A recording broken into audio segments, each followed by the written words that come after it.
बिना कड़वाहट के अपने बॉस को समझा पाना, और बॉस रिसेप्टिव हो तो चीज़ें आसान हो जाती हैं। ये पॉलिटिक्स में भी है, हर जगह है, जहाँ जहाँ पावर है हर जगह है, फैमिली में भी है। बताते नहीं है, पर यही बात इस इलेक्शन के दौरान बहुत सारे लोग कह रहे हैं कि हमें पता था ये हो रहा है, लेकिन हम बता नहीं रहे थे क्योंकि सुनने वाला रिसेप्टिव नहीं था। मुझे नहीं पता, लेकिन ये बात सही है कि पहले से अनुमान था। मैं आपको 2 सोर्सेज बता सकता हूँ। एग्जिट पोल तो इस बार जैसे हुए उनका तो कोई भरोसा ज़्यादा बचा नहीं है। इंटरेस्टिंगली उसी समय जितने सट्टा बाजार हैं उन सब का भी एक अनुमान आया था। हाँ। एक भी सट्टा बाजार ने उतनी सीटें नहीं दी जो एग्जिट पोल दे रहे थे, जितनी दी उतनी ही आई। फलौदी का सट्टा बाजार बहुत फेमस है इस मामले में, और 8-10 और भी हैं। एक बड़े अखबार में उन सब का अनुमान छपा, वो मेरे पास अभी भी रखा हुआ है, रिजल्ट आने से पहले की बात है। ठीक वही अनुमान जिसमें एनडीए को वो 300 के ऊपर नहीं बढ़ रहे थे। तो जब सट्टा बाजार के लोग सही अनुमान निकाल सकते हैं तो एग्जिट पोल क्यों नहीं निकाल सकते? ये तो सैंपल साइज बहुत छोटा है, फिर सैंपल से फैसला कैसे करना उस पर भी डिस्प्यूट्स रहती हैं। उत्तर प्रदेश में मेरे हर पार्टी में दोस्त हैं, हम पॉलिटिकल बात कम करते हैं लेकिन हाँ दोस्त हर पार्टी में हैं। समाजवादी पार्टी के एक परिचित, दोस्त तो नहीं परिचित हैं अच्छे, उन्होंने मुझे मैसेज किया काउंटिंग से 3 दिन पहले, सीटों के नाम लिख के भेजे कि सर हम 22 सीटें निश्चित रूप से जीत रहे हैं और 15 या 16 पे हमें उम्मीद है कि जीतेंगे, सबके नाम लिख के भेजे। अच्छा, मैं बहुत भरोसा करता नहीं ऐसी बातों पर तो मैंने इतना ही कहा कि 3 दिन की बात है, सामने आ ही जाएगा। 2 दिन बाद एग्जिट पोल आ गए, वहाँ तो ख़त्म थे वो लोग। उससे फिर मैसेज है कि सर अगर इस बार ऐसा हुआ तो मेरा भरोसा उठ जाएगा लोकतंत्र से। मैं अभी भी ये सोच रहा हूँ कि ये अपने वोटों को लेकर ज़्यादा उत्साहित है, गलती कर रहा है। उस दिन शाम को एग्जिट पोल वाले दिन उसने फिर से मैसेज भेजा, 32 सीटों के नाम भेजे कि सर अगर काउंटिंग में गड़बड़ नहीं होती है, ईवीएम ठीक होती है तो ये 32 हम ज़रूर जीतेंगे और ये 14 सीटें और हैं जो जीत सकते हैं। सरप्राइजिंगली वही 46 सीटें समाजवादी पार्टी जीती वहाँ पर। मेरे पास अभी भी फ़ोन में मैसेज है 1 दिन पहले का। यानी उनको इतना भरोसा था, ज़मीन पे काम किया था उन्होंने। मैं ये मानने को हरगिज़ तैयार नहीं हूँ कि ये अनुमान बीजेपी तक नहीं पहुँचे होंगे, पहुँचे होंगे। पार्टी का इंटरनल सिस्टम होता है, आईबी से भी अनुमान मिल ही जाते हैं जितना मैंने सुना है।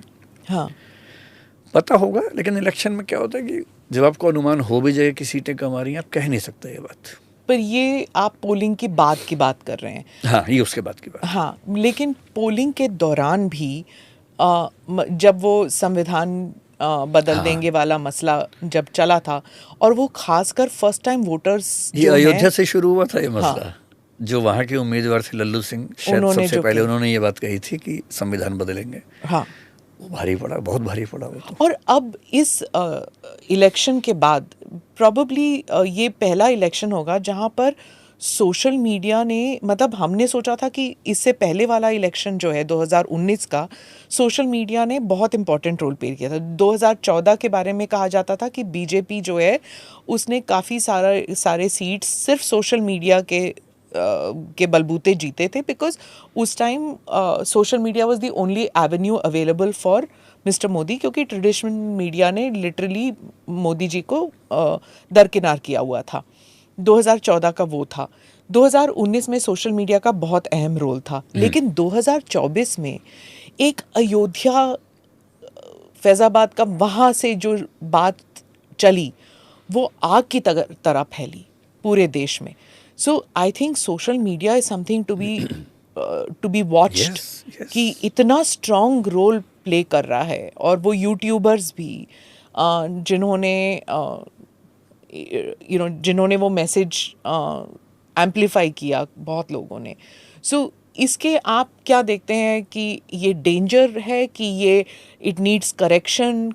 How are political party supposed to deal with it? Social media तो फ्यूचर है ही किसी भी सोशल डिस्कोर्स का, पॉलिटिकल डिस्कोर्स का, भविष्य के चुनाव तो सोशल मीडिया पे लड़े जाएंगे, वो तो अंडरस्टूड है ही। और मीडिया की आज़ादी का मतलब ये है कि अगर कोई फैक्ट्स के साथ छेड़खानी नहीं कर रहा है या उसके इंटेंशन क्रिमिनल नहीं है तो मीडिया पे उसको बोलने की आज़ादी होनी चाहिए, चाहे वो पक्ष का हो चाहे विपक्ष का हो।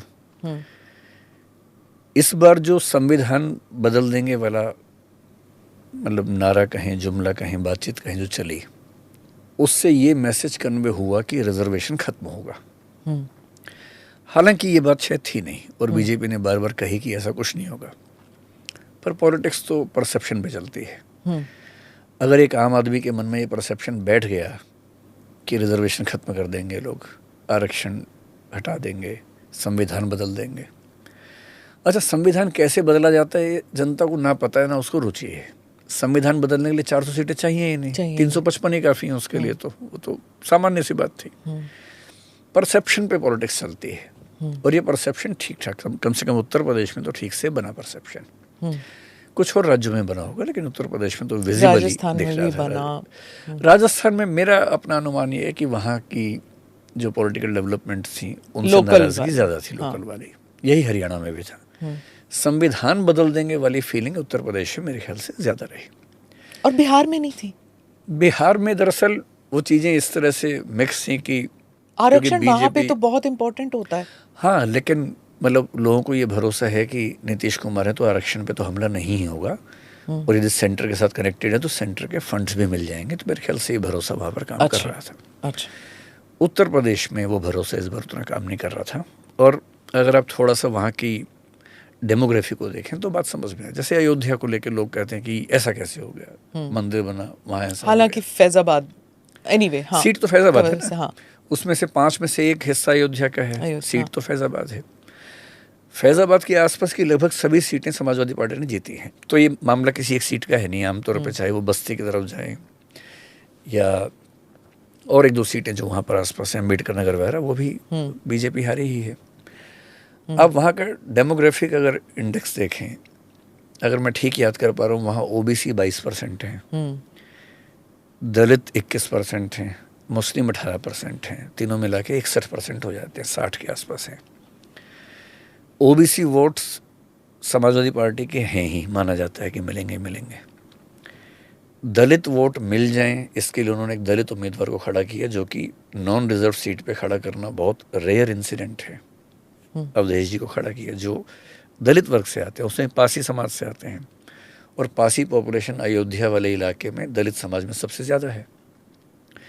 मुस्लिम्स को बीजेपी से नफरत है, ये दुनिया जानती है। जब ये तीनों मिला के 60% वोट हो रहे हैं तो अयोध्या में बीजेपी का हारना बहुत आश्चर्य की बात तो है भी नहीं। वैसे भी ये तो मीडिया में हल्ला ज़्यादा मचा हुआ है। 2014 और 2019 में अगर आप वोट्स का परसेंटेज देखें, अयोध्या में पिछले 3 इलेक्शन से 48% वोट विनिंग कैंडिडेट को मिल रहे हैं, हर बार 48% मिलते हैं। पिछले 2 इलेक्शंस में आपको बड़ा आश्चर्य होगा, अगर आप कांग्रेस, एसपी, बीएसपी के वोट जोड़ लें, 19 में तो बीएसपी, एसपी साथ थे, तब कांग्रेस और एसपी के जोड़ लें, तो बीजेपी के उम्मीदवार लल्लू सिंह दोनों बार केवल 12-13 हज़ार वोट से जीते थे। वोट उनके थे 4-5 लाख के बीच में रहते थे, पर विनिंग जो गैप था वो 12 हज़ार का था। इस बार क्या हुआ, बीएसपी का जो वोट बैंक है दलित, जैसे ही अवधेश प्रसाद एसपी के उम्मीदवार हुए, स्थापित आदमी है, पुराने आदमी हैं, तो दलित लोगों को लगा कि हमारा तो उम्मीदवार खड़ा ही हुआ है। इधर बीएसपी थोड़ी कमज़ोर भी हो गई थी। 2014 में बीएसपी के लगभग 1.5 लाख वोट थे, 1,40,000 के आसपास। इस बार वो वोट 45,000 रह गए। तो मेरी सिंपल कैलकुलेशन ये है कि वो 1 लाख वोट बीएसपी वाले शिफ्ट हुए एसपी की तरफ। 50,000 वोट से जीते हैं अवधेश जी। तो ये जितना लोगों ने शोर मचाया कि अयोध्या में कैसे हार गए, तो अब जब आप डेमोग्राफी देखेंगे वहाँ की तो बात समझ में आएगी।